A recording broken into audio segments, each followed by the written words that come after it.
Good morning, good afternoon, good evening, everybody. This is Fred, the submarine guy. I've been doing a lot of training on ads and advertisements and things that go around with that, like power words you can use and good series on what not to do and what to do. Today we're going to talk about 6 easy formulas to write killer headlines. I think this is going to really resonate with a lot of you because I see a lot of people that they have real weak kind of headlines and that kind of stuff in their blog post or in their advertisements or things like that. And I wanted to give you some formulas that I'm kind of a left brain guy, logical kind of stuff that with a formula, like in math, that really helps me out a lot. So I came across some good training that I'm expanding on here. First of all, in your headlines, though, you want to be as short as possible so that the reader doesn't have to put a lot of thoughts together. Brevity is the key.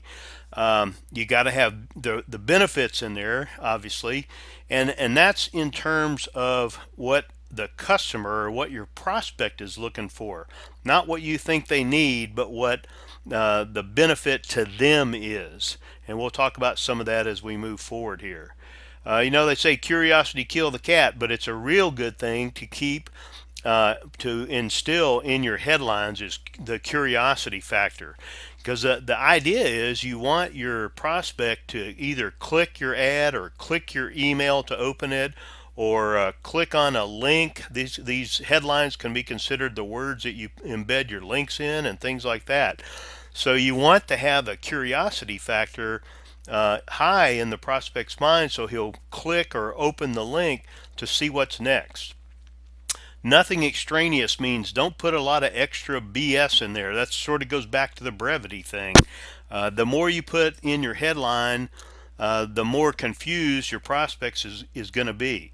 Generally, if you can have one good idea or maybe two thoughts in the headline in a short amount of time or short amount of space, you'll be doing perfect. And be unique. Don't try to overuse formulas or words that people have used before or headlines that are used before or things like that. Come up with your own, test them, and find the good ones. That's the best way to find good headlines. And the formulas are here to stimulate thought. You can use them, just cut and paste, put a word in this block, put a word in that block, but that's kind of not the idea. They're there to make you think about what a good ad headline should be. So let's look through some of them here. Well, first of all, some of the basics again on headlines. Again, brevity. Try these, to keep these really short. And here's a sample of an original statement or original headline might be try these really easy to use formulas to build your headlines for online advertising. And a better one would be use these easy formulas to quickly write killer headlines. You might have seen that somewhere. Numbers are always a good thing to put in your headline. If you've got a numbered list or numbered items, 3 items, 5 items, 9 items, that kind of thing, use the number to instill some curiosity in your prospects' minds. And there's an example there. Adjectives always are good to use to enhance the vision in the prospects' minds. If you look at the example there, the formulas to write headlines is kind of bland, right? So if you put in simple formulas to write catchy headlines, it's a much better visual in the ad that gives you an idea of what you're signing up for there. You'll be much more likely to get a click on the second one there than the first one. And just like in emails or advertisements or blog posts or Facebook posts, always have, if you can, a call to action in your headline. There's a lot of ways to do that, and I'll give you some examples here in the next couple of slides. But there's one that says the formulas to write headlines. Doesn't really tell you much, right? And so if you put in some words like easy formulas and to quickly write headlines, then there's that visionary vision that you get from those words.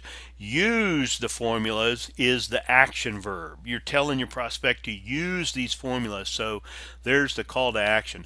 Calls to action and headlines are a little bit different because there's an implied action for the user to click to open or click to see what the formula is or whatever. So you don't always have to have a call to action, but think about using those in your headlines. So let's look at the 6 formulas. I got these graphics from a source online, which is Attribute. I have an attribute down in the notes section. If you want to see the entire graphic, it's way too long to put on one screen, so I cut and pasted little sections of it into so I could do these trainings. So the first formula, it basically uses numbers, like I mentioned before. A numbered list or a number of items can be very enticing. And the way these formulas are set up on the top, right across here, they are the kind of words you might use: a number, an adjective for the noun, a keyword, and the promise, or the what's the benefit, right? Six simple formulas to write a catchy headline in 2 minutes. In 2 minutes, here is the promise to for the reader, right? You're going to be able to do this in 2 minutes. This one down here doesn't have a promise. It just says, hey, you're going to have 19 examples of engaging Facebook post. Now you could add a promise in there that might say to get more clicks and likes, to get 50% more clicks and likes, or something like that, to get a promise in there. But again, these formulas are kind of something to get stimulate ideas, not necessarily to plug in a word in each block. So this one is about numbers. So let's look at formula number 2 here. Number 2 is a how-to kind of formula. How-to headlines are also very popular and increase the curiosity of the reader. So if you've got a how-to list or a how-to blog post or a how-to video or something like that, these might be good headlines for you to use. The action is an action verb, to write in the first case, or to manage Instagram in the second case. You might have a keyword in there to like write catchy headline or manage Instagram for business, if that's a keyword for you. And then there's the promise again. To write for any blog post, or write to get more followers. There's the promise. So you put those together in as few words as you can, and that's how you get good headlines. Let's see what number 3 looks like. Definition. This is guide to. This is similar to the how-to formula, but this one's where you might have a guide to, a travel guide, or how to write headline guide. So it's written around the guide to, but it's got a definition of what the guide might be, an action verb for what you're going to be doing, keyword as we saw before, and again the promise. So the key to this one is the guide to part is in each one of these, and the headlines are built around the guide to. Okay, very similar to the previous one. Number 4, positive word plus a number plus a noun plus a keyword plus a promise or details. See, this one kind of gets a little bit long, so you wouldn't plug in something for each one of these, because this is a and or, and this is a or kind of thing. But positive words here, I wanted to emphasize to keep your post positive in nature. If you have negative post, it puts a negative connotation in your prospects' minds, and you may want to do that. I've had some good results with negative headlines, negative connotation headlines, but for the most part, you want to give the prospect something to look forward to, some success promise to do better, to write faster, to get more results, whatever it is. So keeping your post in a positive vein, I think, is more beneficial than a negative vein. Again, here's the positive word, the fast way to write a catchy headline. There's your keyword part. This is the details. It's for social media post only.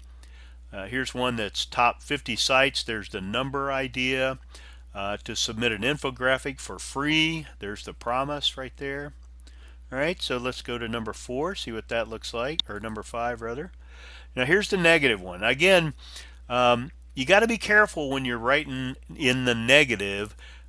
Here's one: stop worrying. Okay, that's a good idea. Stop worrying about writing catchy headlines. Use this formula. Oh, okay, there's a formula that I better click there to see what that is. So that this moves back toward the positive, right, for writing catchy headlines. Again, stop doing these 9 social media marketing mistakes. Now, every time you see 9 mistakes or some list of mistakes, you could also write that in the positive of 9 ways to excel at social media marketing, for instance.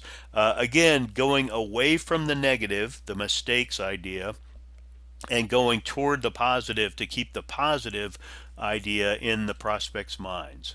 So again, negative words, try to stay away from them. If you use them, try to end on a positive note. And then here's where the call to action comes in. As you notice, this is the first time we've seen the call to action in the headline.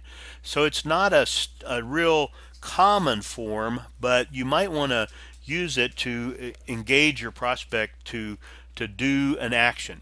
Try these 6 strategies. Use these tips. Okay, there's the promise again, a keyword you might have in there, kind of thing. So that's the 6 formulas. I think those will give you some good ideas. Again, I want to emphasize to keep a positive slant over a negative slant in your headlines for the reasons we stated.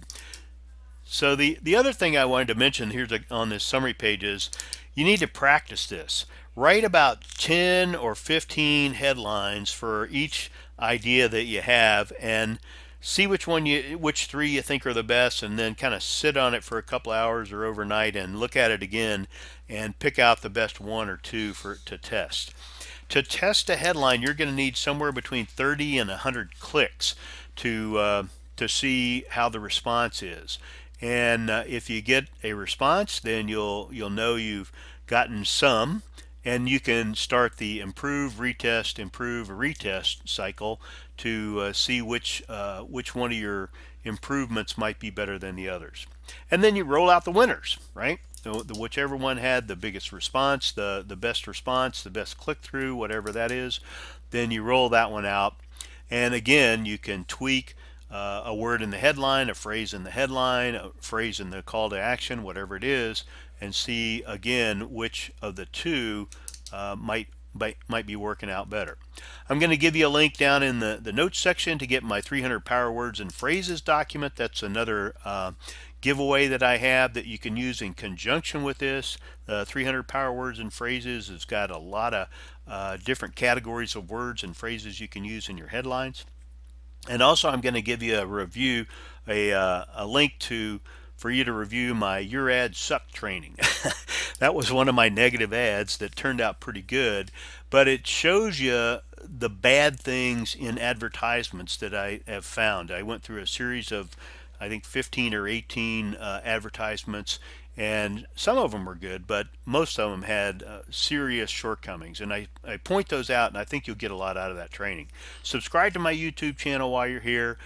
Click on the 300 power words and phrases, download that to your computer so you can start using that. Review the Your Ad Suck. You may have to watch that 2 or 3 times to make sure you get everything out of that. Anyway, that's about it for now. If you have any questions, I'd be glad to answer them. But for now, we're going to end this training and say have a nice day.